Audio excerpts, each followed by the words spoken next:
नमस्कार मित्रांनो, तर आपलं स्वागत आहे माझ्या एका नवीन ब्लॉगमध्ये.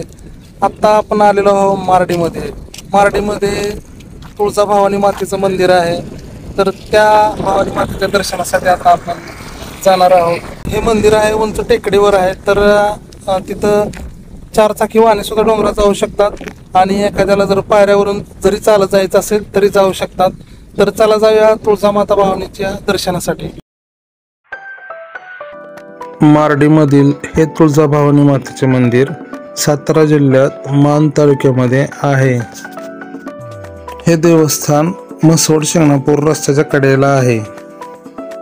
हे उंच डोंगरावर असल्यामुळे रस्त्याचा तीव्र चढ आहे, त्यामुळे गाडी व्यवस्थित नेताना न्यावी.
या मंदिराचे मूळ बांधकाम हे हेमाडपंथी आहे.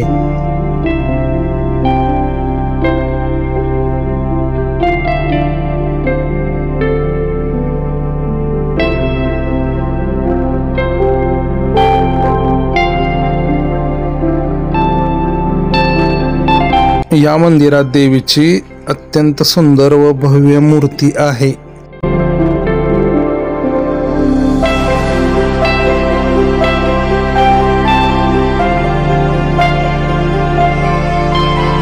पाटील भोरला असतो. हा हा हा म्हणजे पाटील डॉक्टरांचे बंधू, थोरले बंधू का? थोरला. बरोबर. तुम्ही इथं सारखे येता, सतत येता? नाही का? दर्शनाला आलो तुमच्यासारखंच. बरोबर. हे आमचं कुलदैवत आहे. बर. हा.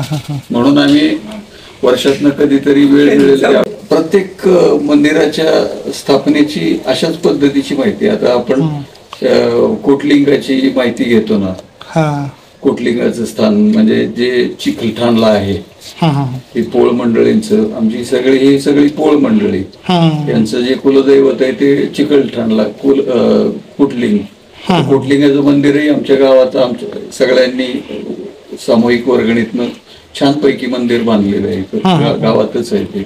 कोटलिंगाचंही ठिकाण त्यांचंही तसंच सांगितलं जातं. ते कोटलिंग देव ज्या वेळेला पुढे चालले त्यांनी भक्ताला सांगितलेलं होतं की तू जोपर्यंत माघारी बघत नाही, ज्या ठिकाणी माघारी बघशील त्या ठिकाणी मी तिथंच थांबणार. त्याप्रमाणे चिखलठाणला ते स्थान निर्माण झालं. याही देवस्थानाबद्दल तशाच पद्धतीने एक्झॅक्टली असं कागदोपत्री पुरावा वगैरे असं कुठं आपल्याला सापडणार नाही. ऐतिहासिक पुरावा ह्या फक्त या पिढीकडून त्या पिढीकडे आलेल्या या बातम्या, याच फक्त आपण जतन करत राहतो. बरोबर. कारण त्यावेळेला काही लिखाणाची सोय नव्हती, काहीच नव्हती. कशाची जुना पुजारी रमो गोंधळी होता, त्याला मी विचारलं होतं बाबा हे देव ओळखावाचं. तर बाबा काय मला म्हणला, वरा मला बी माहित नाही, तुला काय सांगू. आता काय कुठली माहिती काढायची नाही. बरोबर आहे. फक्त ही भवानी माता एका भक्ताच्या पाठीमागे आली आणि ती भक्ताच्या पाठीमागं आली आणि भक्तांना मागं वळून पाहिल्यामुळे ते इथंच थांबले. हो. एवढाच इतिहास इथं आहे. आणि मंदिर छान आहे, परिसर छान आहे, इथला एक नंबर आहे. तुमचं वय किती? माझं वय 100ला 2च कमी. म्हणजे 98. मग तुम्ही मंदिरात कसं चालत येता एवढ्यावर उंच डोंगरावर? डोंगर चालत. अरे वा, छान. आपल्याला इथल्या यायचं म्हणलं तर कसं होतं. अरे डोंगर चालत वर चढतो उतरतो. हां हां आता वाहन असलं वाहनाने बी जातो. आता आपली गडबड केली म्हणजे गाडी आहे हो. गावापर्यंत जायचं त्या गाडीत. तुमचं नाव काय? गुलाब पांढरंग बाबर. गुलाब पांढर बाबर. चाल धन्यवाद बरं काय आम्हाला माहिती दिल्याबद्दल. या देवीला अनेक भाविक कुलस्वामिनी म्हणून पूजतात. नवरात्रोत्सव, गुढीपाडवा, दसरा व आषाढी एकादशी सारखे उत्सव मोठ्या भक्तिभावाने साजरे होतात. येथे भाविक दूरदूरहून दर्शनासाठी येतात.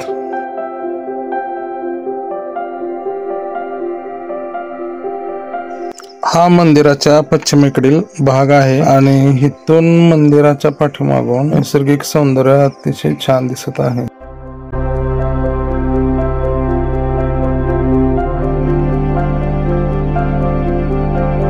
इथे श्री शिवलिंग आहे.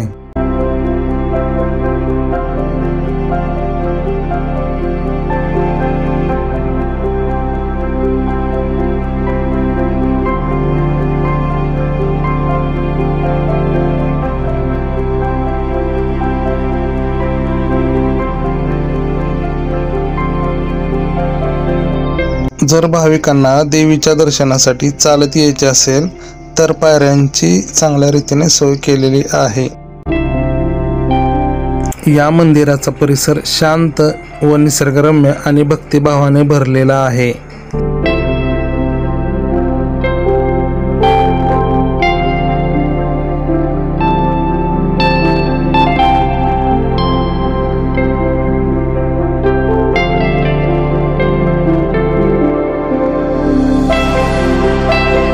मंदिराच्या आवाराच्या उत्तरेला फळझाडांची बाग लावलेली आहे.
तर अशा प्रकारे मित्रांनो आपण मारडीमध्ये जे भवानी मातेचं मंदिर आहे टेकडीवर, त्या मंदिराचं दर्शन घेतलेलं आहे. आणि त्या मंदिराचा परिसर इतका छान आहे.